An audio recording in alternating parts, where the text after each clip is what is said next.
Broadcasting live from the Business Radio X studios in Atlanta, Georgia, it's time for GWBC Radio's Open for Business. Now, here's your host. Lee Cantor here, another episode of GWBC Open for Business, and this is going to be a good one. Today we have with us Amanda Giannotti with Allogram. Welcome, Amanda. Thank you. It's good to be here. Well, before we get too far into things, tell us about Allogram. How are you serving folks? Well, we are recognition specialists. We fabricate all sorts of custom awards to promote engagement and goodwill and anything positive. Now, how'd you get into this line of work? I am second generation. It's a family business. My parents started in 1984. And then at some point, you decided, hey, this sounds like a good career choice, and you got involved? Well, not exactly. I graduated with a degree in biology and sold medical supplies for a while. And my father saw how good I was doing in sales, and so he recruited me to sell awards. And it took him a couple of years to convince me, but I'm glad I joined the business. It's been a great run. I've been doing it now for 32 years. Now, what's it like being part of a family-owned business as opposed to kind of when you were in the medical sales at the beginning of your career, where it probably wasn't a family-owned business? Well, family-owned businesses certainly have their challenges. I think family is harder on family than they are on outsiders, but there's a lot of benefits that go along with that. Now, when I was in my prior career, I was an outside sales representative. So my closest supervisor was about 150 miles away from me. So I still worked pretty independently. So I don't know that it's necessarily a fair comparison, but it has been great. And in 2015 or 2016, my daughter joined the business. So now we have the third generation involved. Wow. That must be pretty rewarding. Absolutely. Now, how does it impact your company culture being family run? Well, we try to have a culture of openness and, honesty and integrity are definitely top of mind across the board. Although I had an employee, ironically, resign the other day, and she did it with sadness. She needs more money, and I can't pay her more. But she said, although I'll never have the last name, I always felt as I was part of the family. And I think that's a good thing. Now, do you think that having it kind of go through generations, that impacts how you treat the employees? Does it become more of a family? Do you look at it, we're all in this together more, you think? Oh, I definitely look at it as we're all in this together. And I mean, I consider every one of my employees my work family. I try to keep up with what they're doing in their personal lives and try to be a part of that as much as I can.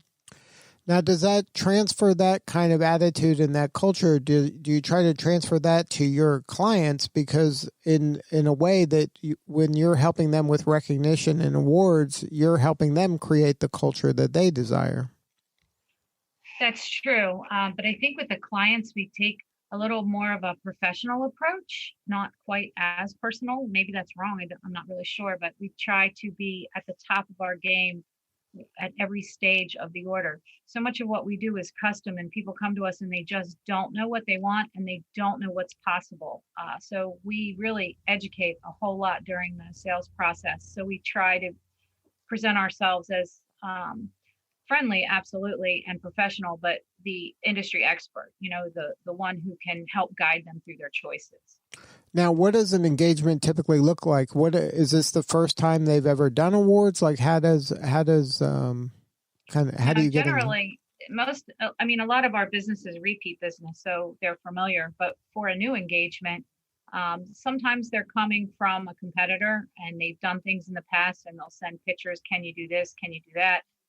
But many times it is the first time, and they have an idea of what they think they might want until they find out maybe what it costs or what's involved, and then we offer them a solution that fits their budget better or their timeline better, and just offer education along the way. We try to give good, better, best options, so to hit any of their price points.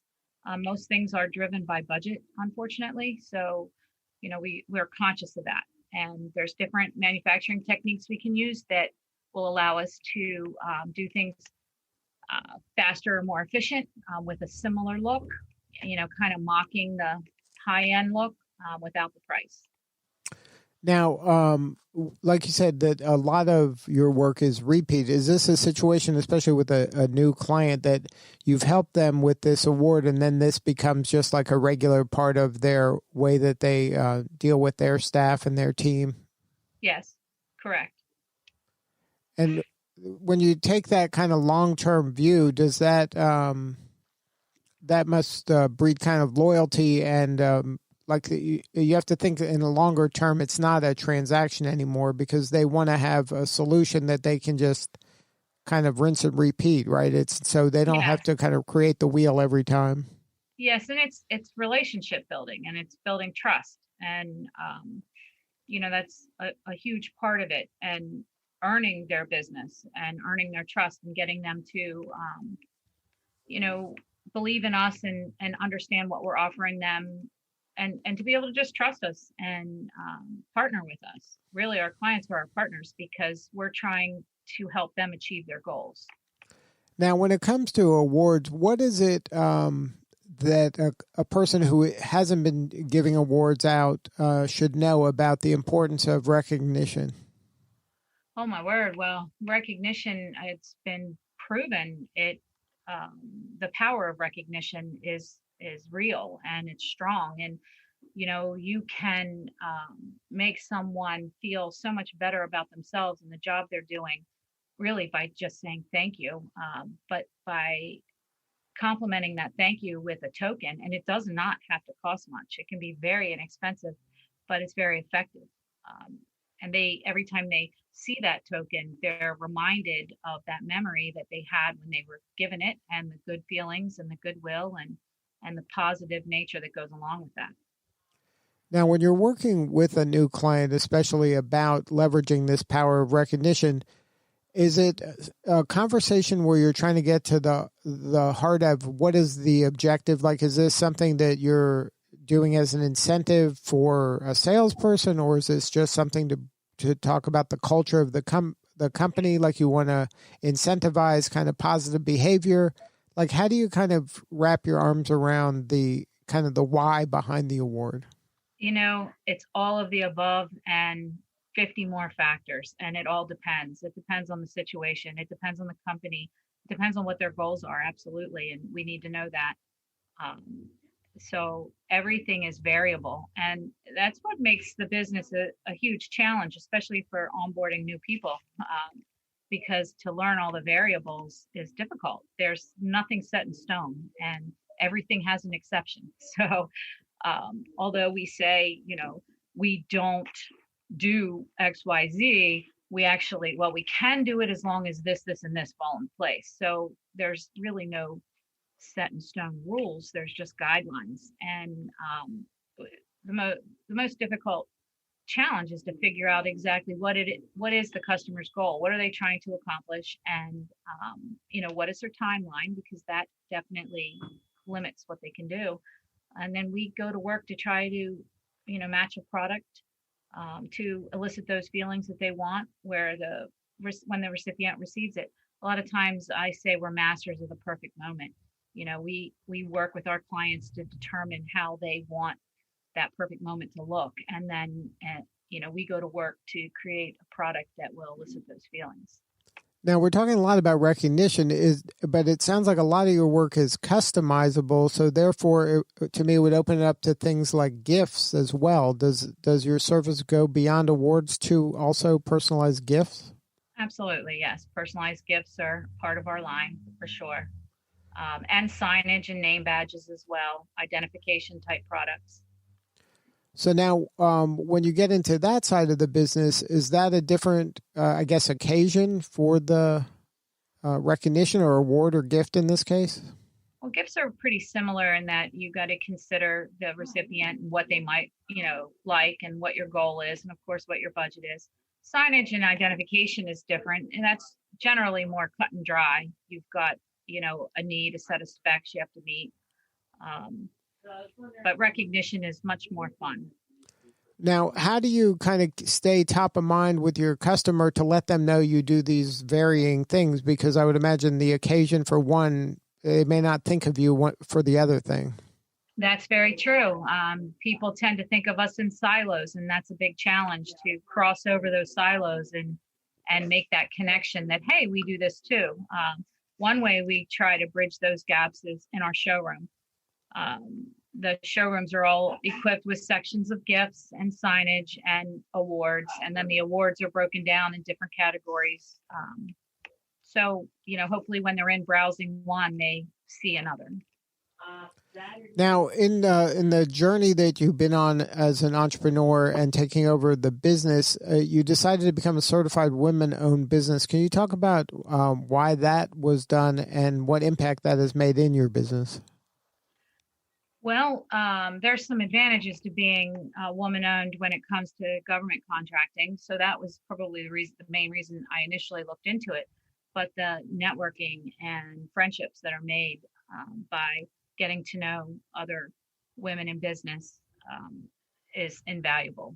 We look out for each other. We, do business with each other. We pass leads to each other, and that's just a great tool to have in your tool belt.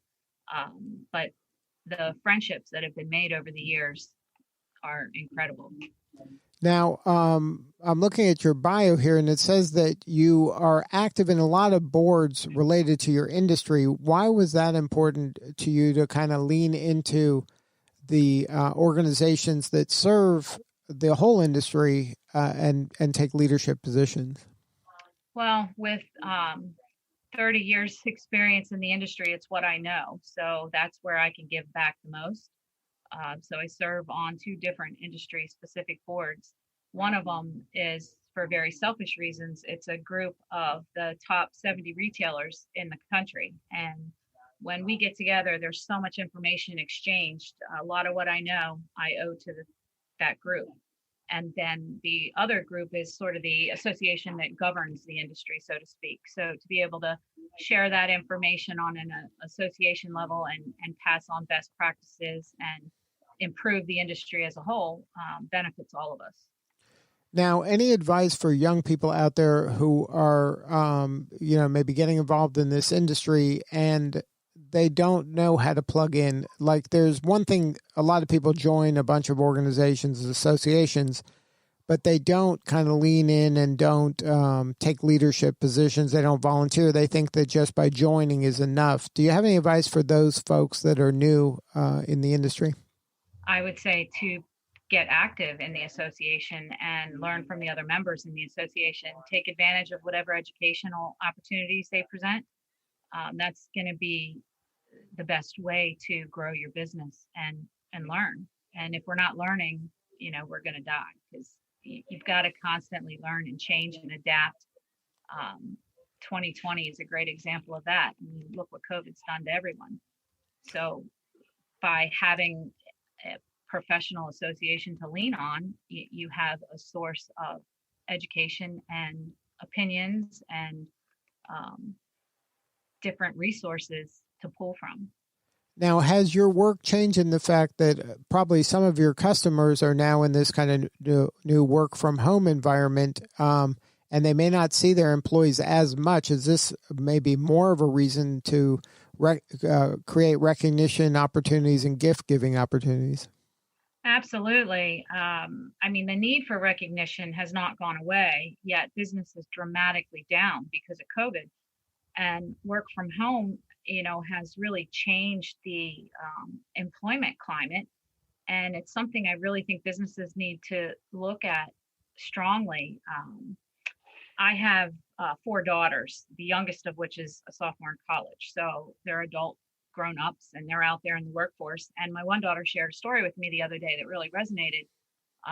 She has been working from home since March. She has not been into her office at all. Her entire office has gone remote in all their locations, and they have multiple locations across the country. And she got married during COVID, and a package showed up at her door And, we get packages every day from Amazon, but we know what's in them because we've ordered them. This package was from her work. She was completely elated at the fact that they took the time to send her a wedding gift. And, you can get that same effect for these Zoom meetings or Microsoft Teams or whatever you're using.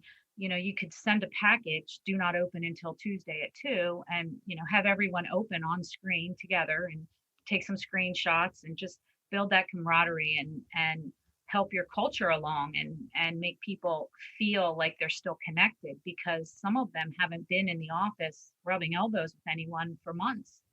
And just her, the way she presented that to me, and you could just hear the happiness in her voice, that it's really something I think that's kind of untapped right now by employers. Don't think they're doing it much. We've done some of it, certainly. We certainly are talking it up. But, there's added expense with that, shipping each gift. Even if it's a $10 gift and you add another 10 in shipping, you've doubled your budget to get it to them. And then you have to rely on the carriers to get it to them on time. And they're all struggling with their extra workload. So there's challenges abound, but work from home has definitely changed the climate. But that's why you need kind of an expert to guide you to really maximize the opportunity, because the layperson may not understand all of the variables and how to really get the most bang for your buck. Yes, absolutely. So now if somebody wanted to learn more, have a more substantive conversation with you or somebody on your team, what's the website? The website is allogram.com. It's ALLOGRAM.com. Good stuff. Well, Amanda, thank you so much for sharing your story today. Thank you. It's a pleasure.